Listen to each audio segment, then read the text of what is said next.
चंदा प्रभु भगवान की जय। परम पूज्य मुनि श्री उत्तम सागर जी महाराज की जय। देखो, आज हमारे पूज्य पिताजी श्री राम किशन जी की 5वीं पुण्यतिथि है। हम सब उनका पुण्य स्मरण कर रहे हैं। हम सब उनका गुण स्मरण कर रहे हैं। हमारी परंपरा में सबके गुण ग्रहण करो, सबके गुण टाइम टाइम पर याद करो और उनके गुणों को अपने जीवन में उतारो। यही सारे कामों का प्रयोजन है। हम कोई भी काम करते हैं, किसी को भी पूजते हैं, मानते हैं, मंदिर जाते हैं, तो उस सब का एक ही प्रयोजन है कि उसमें क्या गुण है। वो गुण उसमें ढूंढो, देखो, और वो गुण अच्छा लगे तो तुम उस गुण को अपने जीवन में भी अपनाओ। तो आज हम पिताजी के गुणगान कर रहे हैं, उनको याद कर रहे हैं। तो पिताजी में क्या क्या गुण थे, मैं आप लोगों को क्या बताऊं। आप सब जानते हो, परिचित हो। कोई अनजान लोगों को मैं पिताजी के गुण बताता तो समझ में आती। आप सब तो उनको बहुत अच्छी तरह से जानते हो, देखा है। आज हमारी समाज में, गुड़ाचंद्र जी जैन समाज में जो ये धर्म का वातावरण है, ये जो इतने देखो कितने सारे विद्वान, बड़े बड़े शहरों में एक एक विद्वान नहीं मिलते, लेकिन अपने गांव में कितने सारे विद्वान हैं, वो सब उनका योगदान है। ऐसे ही पूरे वातावरण में, एक बात में नहीं, दसियों बातों में, मंदिर का सारा वातावरण हो, मंदिर में शास्त्र सभा, मैंने देखा पिताजी शुरू से छोटेपन में से ही पांडुलिपि पढ़ पढ़ करके पद्म पुराण सुनाना, ये सुनाना, मंदिर में स्वाध्याय करते थे, कैसे उत्साह से पूजा करते थे, अष्टानी क्या होती है, कितना आनंद मनाते थे। ये सब उनमें बहुत छोटे छोटे कहानी, छोटे छोटे दृष्टांत से वे बहुत अच्छी तरह सबको सब बात समझाते थे। और इसी वजह से आज देखो, मैंने देखा जब मैं छोटा सा था तब यहाँ पर 8-10 लोग भी ठीक से नहीं दिखाई देते थे।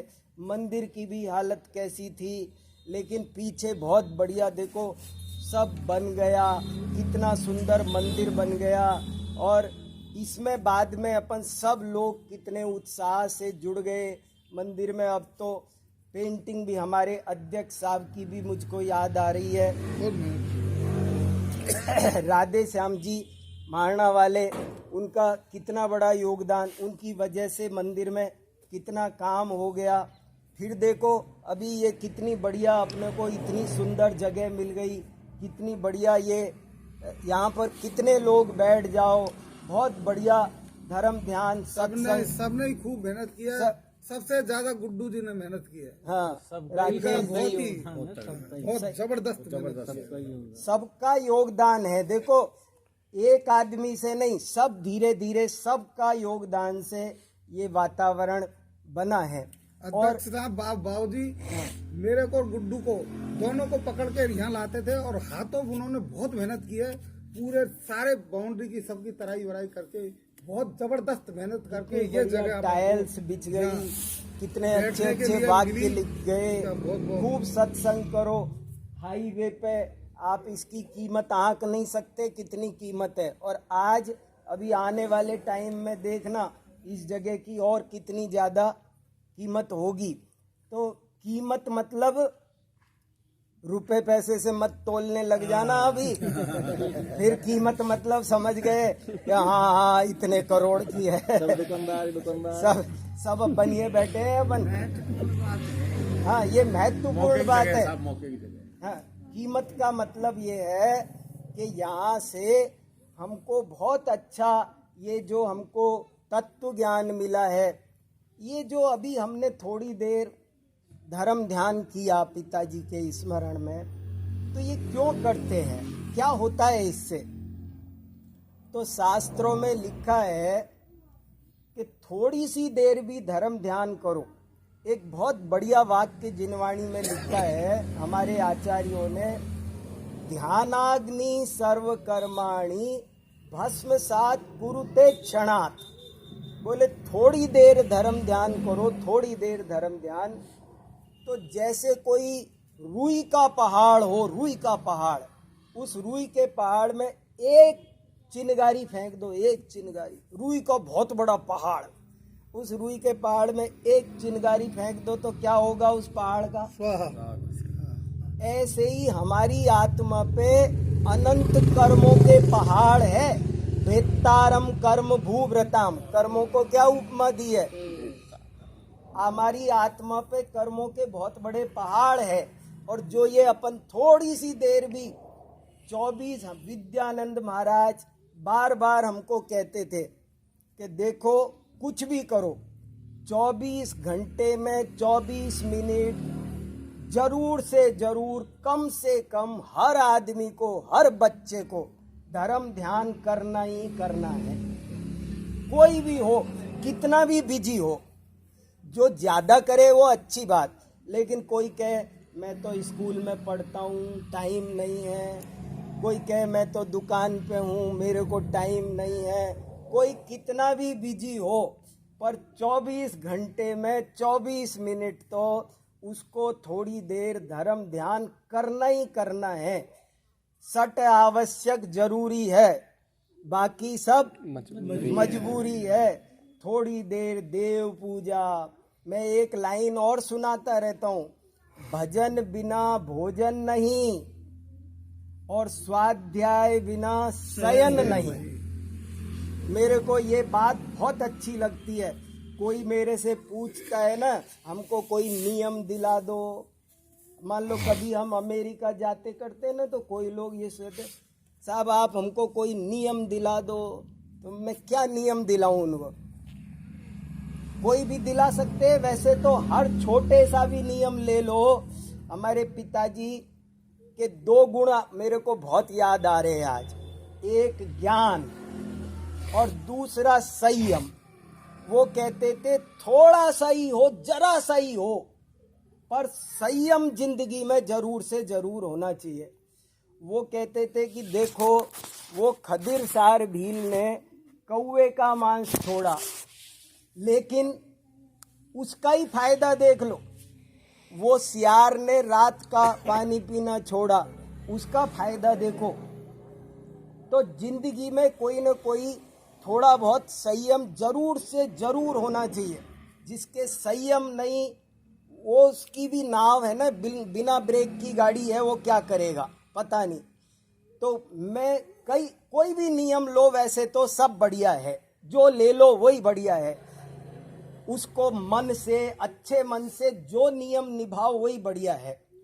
लेकिन मैं तो सबको ये नियम देता हूँ कि भैया ये नियम लो कि भजन बिना भोजन नहीं और स्वाध्याय बिना शयन नहीं। तुम जब भोजन करने बैठो भाई, तो अपने आप से एक बात पूछ लिया करो कि आज मैंने थोड़ी देर भजन किया कि नहीं।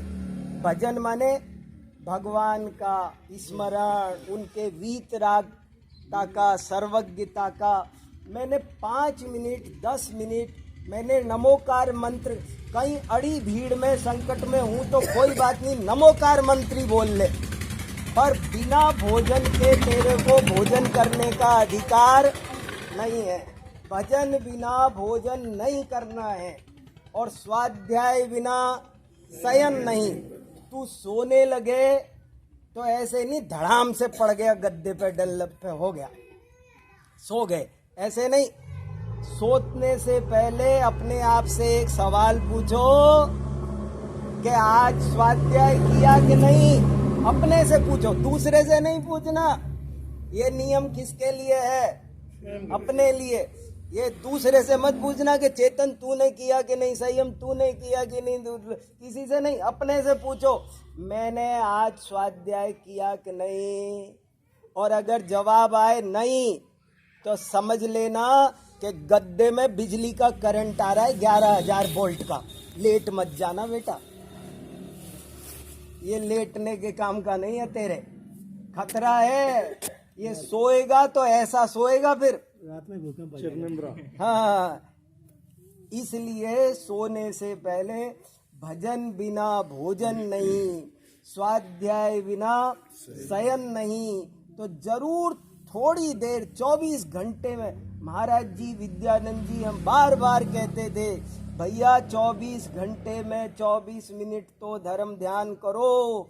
ये मनुष्य भव पाया, फिर क्या फायदा किया बताओ। तो ये जो थोड़ी देर धर्म ध्यान की हमको प्रेरणा मिले सबको, इसलिए हमने आज का ये प्रोग्राम रखा है कि भाई देखो कैसे भी हो, कोई की परिस्थिति कमजोर हो, मंदिर नहीं जा पा रहा हो। हमारे पिताजी हमको सुबह 4 बजे उठ करके घर में स्वाध्याय कराते थे, शाम को बैठ करके थोड़ी देर भजन संध्या करो, कुछ करो, जैसे भी करो पर करो। तो जिसकी जैसी परिस्थिति हो, घर में बैठो, मंदिर में बैठो, अभिषेक करो, पूजा करो। अरे ये सब मौके कहाँ मिलते हैं?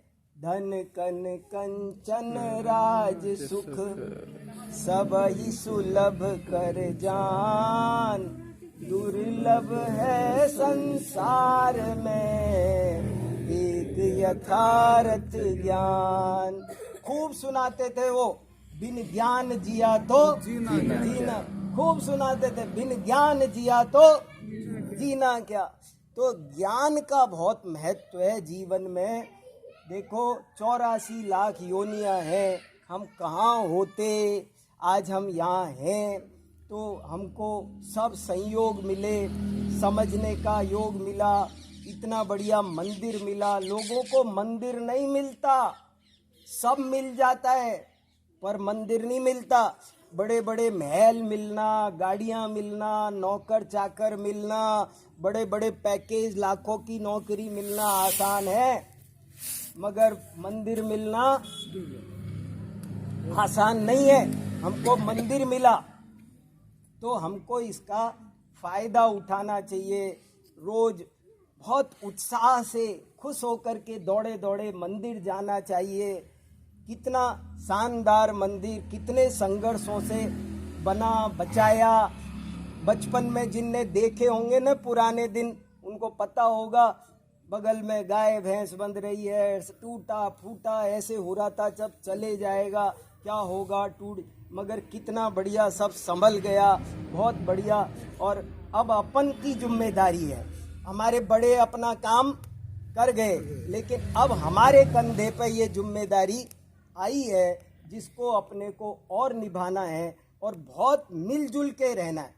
देखो किसी के दोष नहीं देखना चाहिए, कभी भी किसी के दोष मत देखो। दूसरे की तरफ एक उंगली करोगे तो समझ लेना 3 उंगली अपनी तरफ आ गई। ये बहुत गंदी आदत है।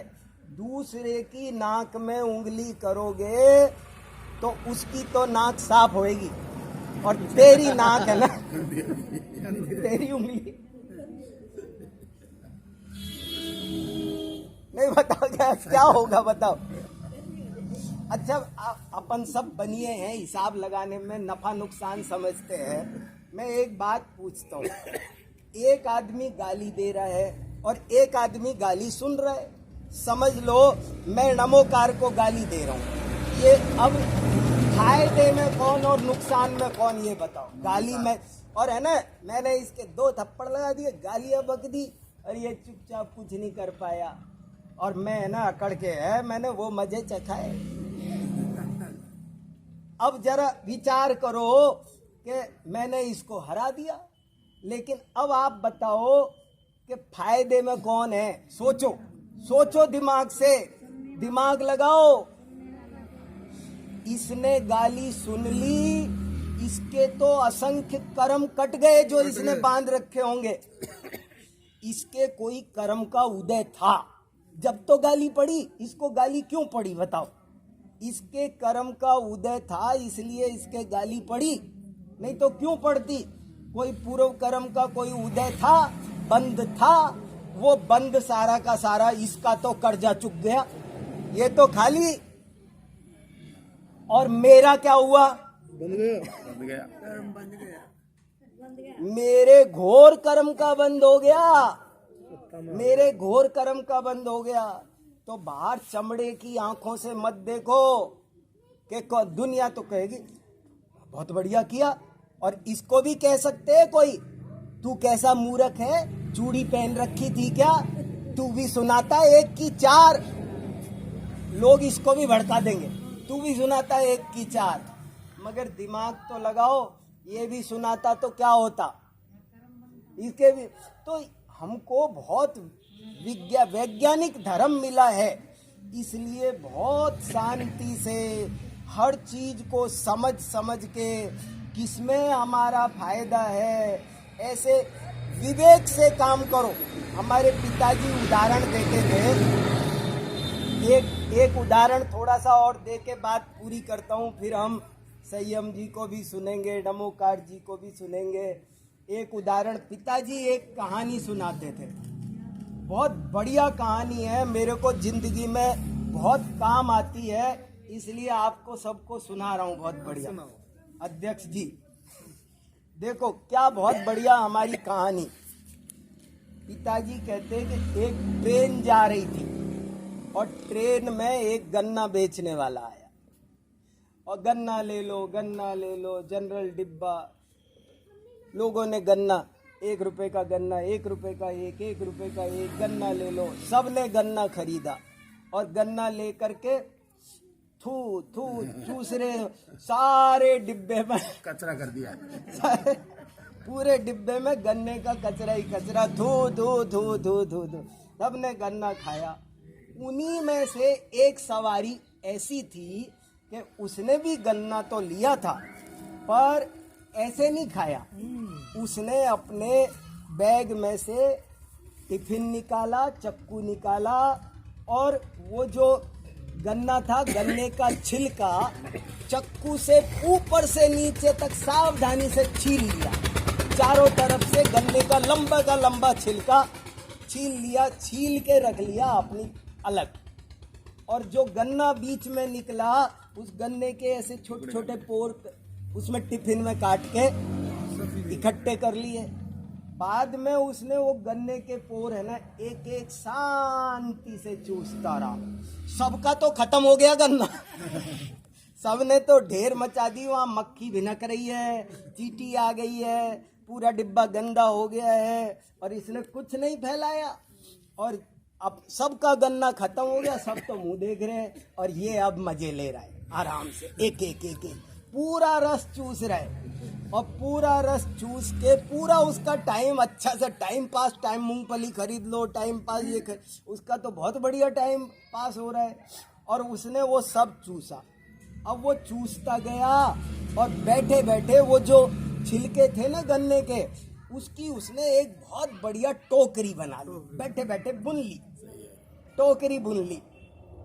और जब उसने टोकरी बुन ली ना ऐसे, तो वो हाथ में पूरी, जैसे ही टोकरी पूरी हुई तो सामने बैठी हुई सवारी कहने लगी, भाई साहब आपने तो कमाल कर दिया, क्या कला आपके हाथ में, इतनी बढ़िया टोकरी, गजब है साहब, हमको दे दो ना साहब, हमको दे दो ना साहब, ये तो बहुत बढ़िया एंटीक पीस है, ये तो बहुत बढ़िया कला है। और उसने है ना 50 रुपए दे करके वो टोकरी बोले ये 50 रुपए ले।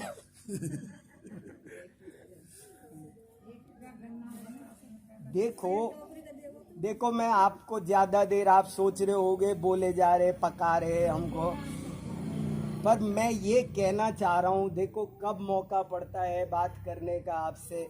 हम सब मनुष्य हैं, सब शास्त्रों में, हिंदू शास्त्रों में लिखा है कि जो मनन करे वो मनुष्य है, जिसमें दिमाग है भला बुरा सोचने का।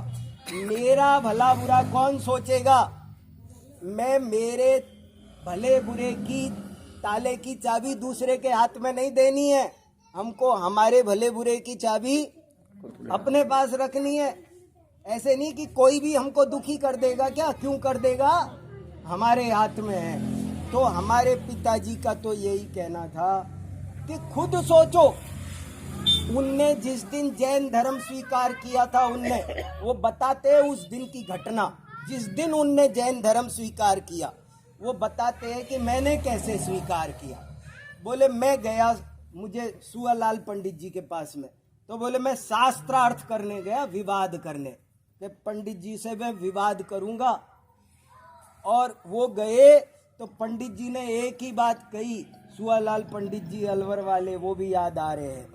और वो पंडित जी ने हमारे पिताजी से एक ही बात कही कि देखो मैं तुमको कुछ नहीं कह रहा, तुम अपने दिमाग से सोचो ये रास्ता सही है कि ये रास्ता सही है।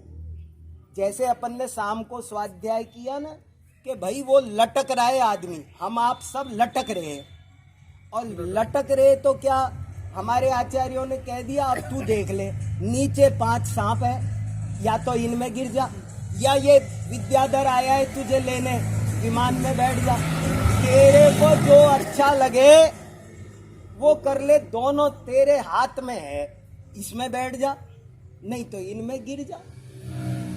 ऐसे ही बोले हमको उन पंडित जी ने कहा कि तुम भाई तुम्हारे दिमाग से सोचो कि रात को खाना खाना ये अच्छी आदत है कि नहीं खाना ये अच्छी आदत है। तुम ही बताओ, तुम बताओ दो में से बढ़िया क्या है। तुम ही सोचो कि राग द्वेष अच्छी बात है कि वीतरागता अच्छी। भगवान रागी द्वेषी हो ये बात अच्छी है कि वीतराग हो ये अच्छी बात है। सुख शांति राग द्वेष से मिलती है कि वीतरागता से मिलती है, तुम ही सोचो। तो बोले जब उन्होंने ऐसे हमारे ही पाले में गेंद डाल दी, हमको ही समझा दिया, तो हमारी समझ में आ गई कि भैया सही रास्ता तो ये है। तो अपन को सबको मन मिला है, दिमाग मिला है, बुद्धि मिली है, उसको गिरवी मत रखो और बहुत खुद सोच विचार के धर्म ध्यान में लगो, स्वाध्याय में लगो।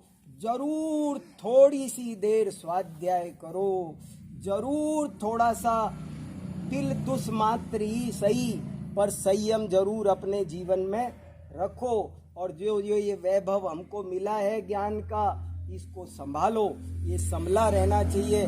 देखो बहुत बातें हैं पर अब हम औरों को भी सुन लेते हैं। मैं मेरी बात पूरी कर देता हूँ यहीं पे। तो सब लोग, हम सब अपना जीवन ज्ञानमय संयममय बनाएं। मैं इसी पवित्र भावना के साथ अपने पिताजी को श्रद्धांजलि अर्पित करते हुए अपनी वाणी को विराम देता हूँ।